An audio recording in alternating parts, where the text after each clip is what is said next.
Hey, how's everybody today? So, as you can see, I've just been doing my daily training. That's my trusted bicycle and my fantastic new tax that someone spoils me with.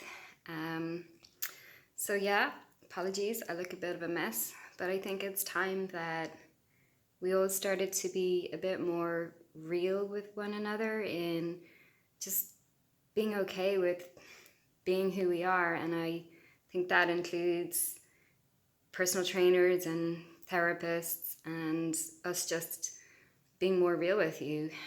Why should I put a bucket load of makeup on and look the way I don't look in my day to day? And we should all be able to be comfortable with that. So, yesterday I was reaching out to a beautiful friend of ours in New York. She actually made my engagement ring, and we visited her last year in New York. And New York is having a really hard time at the moment. If you haven't been aware of what's happening there, if you're based in Ireland or another country, the coronavirus is hitting them pretty bad. So I wanted to check in on how she was, and they're doing their best. Everybody is doing their best, but she did ask me, and I hope she doesn't mind me bringing it into the conversation here, about her concerns for her son who has asthma. We know that this virus has a soft spot for the lungs. So obviously any of us that have a weak area there, whether it's COPD or asthma or any pulmonary issues or weaknesses that we may have had following other flus or chest infections, obviously it's a spot that we want to strengthen right now. So there's a lot of complicated things we could start to discuss, and I feel that the basics actually are the place that you start and can make a huge difference. So the first few things that come to my mind are working on the lungs through the gut axis, which would mean following a diet that supports gut health. Two important areas would be if there's been many rounds of antibiotics, to consider taking a probiotic that is age appropriate, probably with your lactobacillus strains and bifidobacteria strains that have some clinical research behind them. So specific strains, they'll have a number on the box, to make sure that there's healthy fibers in the diet. So wholesome natural complex carbohydrates like your oats or your barley or your whole grain rice or your root vegetables or your cold potato salad or your cold rice salad, beans, lentils, things like, if you want to go as fancy as Jerusalem artichoke, these are going to be helpful. And then working, so complex carbohydrates, probiotic, and what we would call prebiotic foods. Then we would look at things that are rich in polyphenols. So think about your berries, so blueberries, goji berries, pomegranate, blackberries, raspberries, strawberries are going to be helpful. Myrtle berries, any of the berry family. Dark chocolate is actually rich in polyphenols, and green tea, although I wouldn't feel green tea is a food that most youngsters like, but green tea extract. Then your quercetin rich foods are going to be helpful, so onions, leeks, they're going to be very helpful too. So I've given you a couple of things there to include, and then add in your fermented foods, so things like probiotic yogurt, kefir, kimchi, kombucha. There may be ways to incorporate those into the diet. And then it's looking at things that you may want to remove. So certainly any foods that might be allergy triggers. So if dairy is an issue, pull that out. If soya is an issue, corn, wheat, maybe even gluten, Now, generally, when there's a lot of food allergies, there is an issue going on in the gut. So addressing the gut rather than doing a very strict elimination is always what I would prioritize.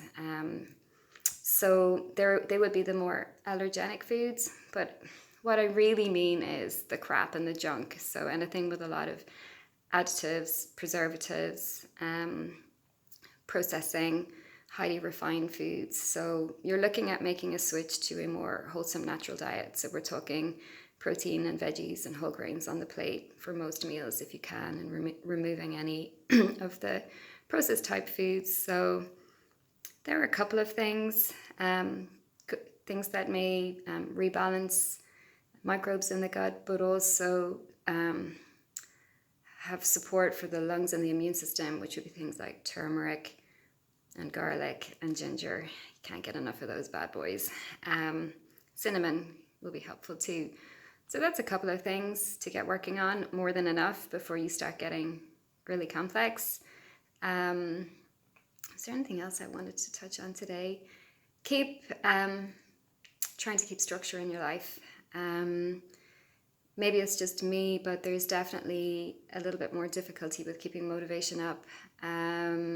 And it's important that we have routine, that we get up and have a structure to our day, that we plan out key points in the day of things that we're going to do. For example, my exercise at the moment is a central part of the day, and then I have specific tasks that I want to achieve with work and study. I'm doing a lot of study at the moment in gut health, as things would have it. Then there's, downtime, rest, meditation, having a nap, getting a walk in the fresh air outside. And other things to maybe plan in would be something creative or a new skill. You don't have to do all of these things every day, but I do think it's important for us to have that focus so that we're just not losing ourselves in the days and becoming lethargic and sluggish.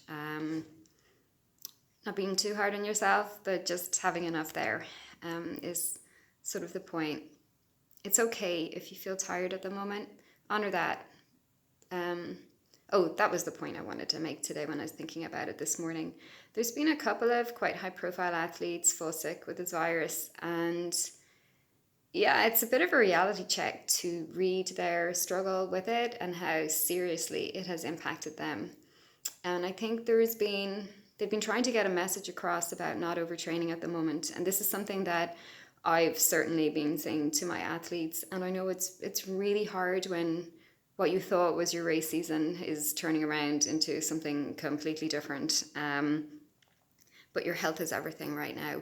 We can't run away from reality right now into overtraining. Overtraining can compromise your immune system. And you've probably been training already quite hard in your winter preseason. So just take a real hard, honest look at how is your health?